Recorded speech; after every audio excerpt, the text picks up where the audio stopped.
So guys, thank you so much for joining me here. It's been a while since I've seen both of you. Yes, we love your roof, dude. Dude, thank you. Welcome to my domain. Thank you. I know. I like all this stuff, right? Yeah, here, all this dude. stuff is wonderful Do you give too. this to all your guests? Or? Yes, of course. Yeah. My guests get the absolute best service. Please tell me more. So, I mean, the first time that I saw you guys was a couple of years back. You were playing in Penn Station, and Right. I was like, who is that? You know, and I've been following you guys for a while, and No, you've been great. You've been always like so supportive and inquisitive, and I try to be. yeah. You're a very good student of Heth and Jed. Oh, thank you. Thank You studied you. your subject well. And we were very flattered that you wanted to. Of course, Talk thank to you. us. Thank you for coming on to the show. Thank you. Karmic Yeah. Press, dude. I can't turn down a rooftop, man. I mean, the New York rooftop's City. pretty sick, I have to say. The city's a lot less daunting up here. Yes. You can kind of like look from afar and it's not as The scary. D-bags are nowhere to be found. You guys from up here. So you guys just put out a memoir. First of all, Yes. congratulations. Thank you. That's awesome. What has that process been like for you? It sucks. No, actually, it's been amazing. It was great. It was painful and healing at the same time. You know, cathartic, I guess would be the word. Yes. Somewhere between birthing and having a bowel movement. Yeah. Bringing it I walked around the Lower East Side while we were writing it, and my beard was growing out to like about here, and I was just wandering around. I know, I was in Central You know, Park. I was like, crying. are other people this confused about the world? I was just weeping I think on Rivington so. Street. Then don't show it though. Yeah. But in the book, we just were like, we're just going to say everything that we think, everything that happened to us, and be totally honest with it. Yeah. And then if people want to sue us later, then fucking sue us, you know? We have nothing to give you anyway, so. I mean, look, it's Yeah, true. nothing, 10% of nothing. It's nothing. It might not be 10%. It could be everything of nothing. I mean, they can have it. We don't care. All we want to do is Okay, rock. let her answer the question. Okay, sorry. Go ahead. Sorry. Well, dude, you have to be honest. I mean, it's a memoir, and the whole idea is to kind of put everything out there, and to Totally. show your flaws, like we were talking about Yeah. before. Yeah. You But know. the thing is, I think to go through things and then to be able to explain, you know, when you're writing a memoir, it's not like writing a diary. Like a diary, you don't have to worry about someone understanding what you're writing. Right. But with a memoir, you have to remember, like a total stranger is going to be reading this, and they need to understand. They have to have a context, you know, and there needs to be some kind of like, I guess you need to That's see why it the editor through. was so cool, because we had all these stories. Yeah. But she was like, I'm at this point, I don't know how you got from here to here. Right. And she would say, we need to bridge this part. And then she would pretty much leave it up to us. Like there was a point where the book, Right. like around chapter 7 or 8, where it wasn't connecting. And they were like, you've got to figure out why, you know, what is the chronological order? So it's very Right. like mental, it's like very creative. Yeah. Right. I mean, that can be challenging because something that you remember in a very emotional way, you suddenly have to take it and make it very logical for others, where it's easy to understand. And you know, so to go from musicians and suddenly to writers of a memoir, it's a bit of a difficult transition. So I can understand Definitely. Yeah, I mean, we were really basic rockers. Right. It's like we got this opportunity to write a book, and it's like a big responsibility. It has to be, you know, somewhat literate. that. Yes. We originally we had this like grand dream. We were like, we're gonna get a book deal, and we're gonna like rent a house in Malibu or in Big Sur. Nice. And we're gonna write it. And then the reality was, we got the book deal, and we were playing 4 shows a week in the subway.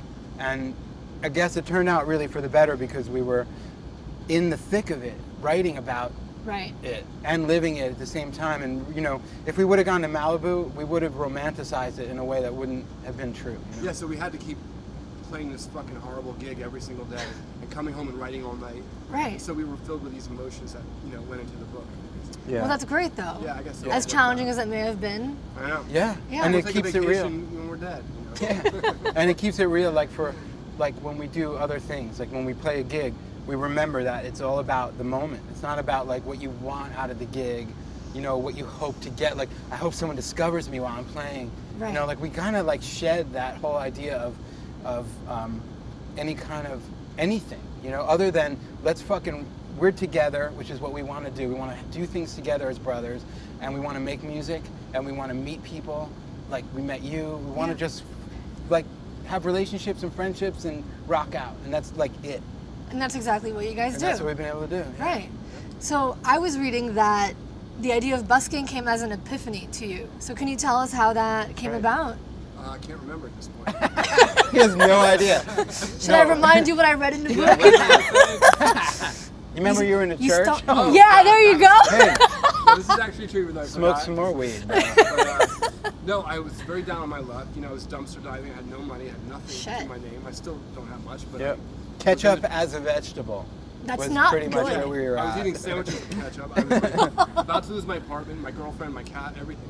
And I'm sitting in church, and I was like, God, you know, You might need I need some of help. this. I need some fucking help, man. Yeah. Yeah. And he was like, dude, get your shit and go in the subway. Like, I literally had the vision of it. And I could barely play guitar. And I took my guitar, I went down the subway, I jumped the turnstile, I didn't have money for a turn, you know, to get in the friggin' MTA or whatever. Right. Turnstile? Let's call it a turnstile. And I got in there and I just started playing at 78th Street or Thank something. you. What's the Hunter College? 68th Street. Yeah. And people tipped me, man. And in 2 hours, I had like $100, you know. Dude, that's amazing. But it was like, to get to that point was insane, you know? You had to be so desperate to just Right. be like, I don't care what the fuck happens. We used to think, and especially, I remember he was telling me, like, he had, like, I don't know where we learned it, maybe from our father, but he was a very snotty guy, you know. We kind of, like, looked down on buskers and street musicians as, like, that's what you do if you failed, if you just can't do, you know, what you want, your goal is, you know, you're not a good musician. And once he started doing that, and once we experienced it together, we realized that there's no correlation to success, because people do it for a million different No, reasons. but this is like living Burning Man in reality. Right. You don't have to go to the desert to live Burning Man. Right. It's The just X being- Games and Burning Man combined Yeah. in reality. So you don't have to go and be like wait for an I endorsement mean, from you Red want to Bull. pay your rent, that would be a great goal. But, you know, money is not, you're not going to make $1 million playing the subway, but you could support yourself. Right. So, you know, one interesting thing that I read about in the memoir was that at one point you guys weren't speaking for a good 2 years because your trio wife grunge is a band had like. fucking- Sorry. No, it was, yeah, we were like, we couldn't even, I didn't want to fucking breathe the same air as him, you know? I made It the was just- mistake, which I was telling some people recently, which is you never get involved with another person's relationship. And his Yeah. wife was managing our band. My at the ex-wife. time, Our grunge band. Right. And I was like, you know, there was financial issues, and then she didn't like me because I was a dick to him. Well, Well, I it's mean, not that that's- she didn't like him. It was that they were both equally self-absorbed. And Right, they I were was butting very heads. selfish back then. I agree. Okay. You know, so they were both like, no, I'm more important, you know, and then I was in the middle of that crap, and then it blew up, and then and then everything else, whatever else was a problem from just our youth, you know, blew up. Yeah, because we were, you know, friggin'. What? Hold on a second. Well, Heth's got a Bob? phone call. Sell it, Dump sell it off. Dump it now. Telstar, dump it. What? I want 2,000 shares of Pornhub right now. It's been getting a lot of advertising that website. You gotta invest in Kleenex. AdSense. The money's in Kleenex, not Pornhub. That's right. Well, so yeah, I mean, I can understand how that was difficult.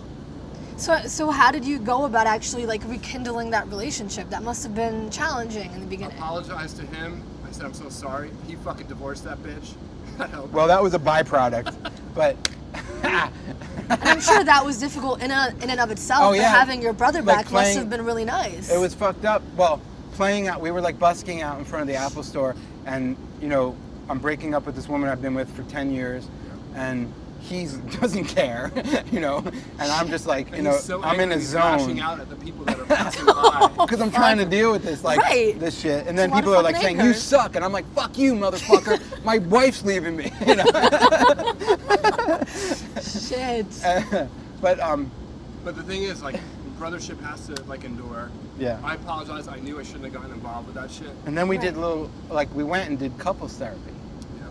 You know, I should have gone with my ex-wife. Instead, I went with my brother, Yeah, I know. and I did couples Tomorrow therapy. we're doing it. Oh, that's yeah. A awesome. little tune-up. Yeah. Nice. And we all were need so that. far. Yeah. Hey, you're so cool, man.